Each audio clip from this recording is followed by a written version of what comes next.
एक दिन ठाकुर जी ने ऐसी बंशी बजाई कि यमुना जल भर रही गोपियों की मटकियां लेकर के जा रही हूं, तभी ठाकुर जी ने बंशी बजाई, वो सबकी मटकियां, वो स्थिर स्थिति ऐसी होगी मटकियां गिर गई।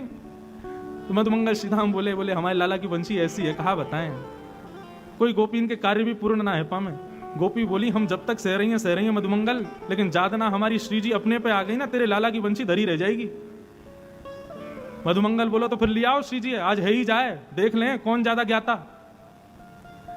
सब सखियन ने जाकर के श्यामाजू के चरण में प्रणाम करके कही, बोले हे श्री जी, ये लाला और या के सबरे सखान ने हमारी नाक में दम कर रखो है।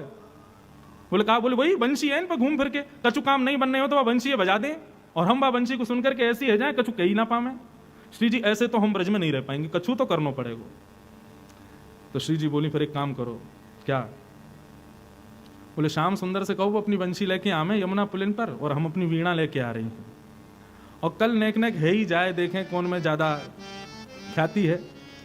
मधुमंगल श्रीधामा सदैव यही कहते रहे, बोले हमारो लाला बंशी बजावे, आकाश में देवता प्रकट है जाए, सूर्य चंद्र आदि सब प्रकट है जाए, नेक दिखाते दो इन लोगों को कि हमारी श्री जी कैसी। तो ललिता विशाखा ने जाके मधुमंगल श्रीधामा सबसे कही, भैया लाला तो कहते कल बंशी लेके आए अपनी, और हमारी श्यामाजू भी आएंगी, कल पता चले ही जाए कि संगीत को सबसे बड़ा विद्वान कौन।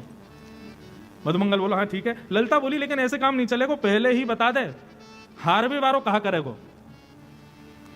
मधुमंगल बोलो तेरी बात माने ललिता, जो हारेगो वो जीतवे वारे को सदा दास बन के रहेगो। अगर तुम्हारी श्यामाजू हारी तो वो हमारे लाल जी की सदा दासी बन के रहें, और यदि हमारो लाला हारो तो फिर हम वचन दे रहे हैं वो दास बनेगो। यही संकल्प से कंपटीशन जैसा एक रखा गया। ठाकुर जी लेके आए अपनी बंशी, और सब सखा जय जयकार करते आ रहे हैं, बोले नंद के लाला की जय, यशोदा दुलारे की जय, पूछरी के लौटा की खूब खूब प्यारे। तो सब जय जयकार करते आए। ठाकुर जी भी इतराते भय उमड़ घुमड़ करके अपनी बंशी लेकर के आए। सब सखियां सामने बैठी हैं। श्री जी एक तार को झंकृत करती जा रही हैं। क्यों? बोले क्योंकि बंशी बजते ही सब बेहोश रह जाएंगी। तो श्री जी की तार की जो झंकार है वो सब गोपियों को बचा रही है, वो सब सखियों की हृदय की स्थिति को वश करके बैठी है। और ठाकुर जी ने बजानी प्रारंभ करी बंशी। जैसे ही बंशी प्रारंभ हुई महाराज, ब्रजमंडल में आधे आकाश में अंधियारी, आधे आकाश में उजारो, सूर्य चंद्र प्रकट हो गए। मेघ के राग बजावे तो एक जगह वर्षा हो रही है, राग कुछ ऐसे बजावे तो मानो जैसे दीप प्रज्वलित हो रहे हैं।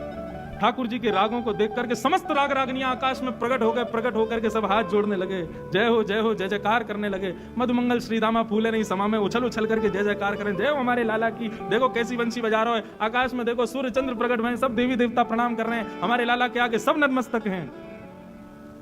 ठाकुर जी ने खूब देर बंशी बजाई। गोपीन को मूर्छा तो आवे, लेकिन श्री जी की वीणा की एक झनकार उनको बचा रही है। जैसे ठाकुर जी ने वंशी को नाद विश्राम कियो, मधुमंगल बोलो और ही ललता, अब या के आगे भी कछु कोई बजा सके?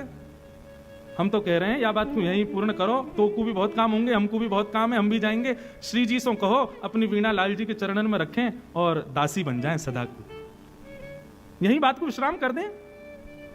ललता बोली ऐसे काम ना चलेगा, हमारी श्री जी बजाएंगी। और सुनो अब तुम कान लगा के। ठाकुर जी बैठे हैं, सब सखा बैठे हैं। सामान्य हो गया मौसम, सूर्य चंद्र आदि सब स्थिर हो गए, सब चले गए, देवी देवता भी सब व्यवस्थित हो गए। और किशोरी जी अपने भाव में आती हैं। जैसे ही वीणा को अपने हाथ में धारण करके अपने एक हाथ से जैसे ही झंकृत करती हैं, एक झंकार होते ही आकाश में सूर्य चंद्र पुनः प्रकट हो गए, सभी देवी देवता प्रकट हो गए। यमुना जल में समुद्र के भांति लहरें उठने लगी, पृथ्वी पर भूचाल आने लगा, पृथ्वी हिलने लगी, डामाडोल हो गई।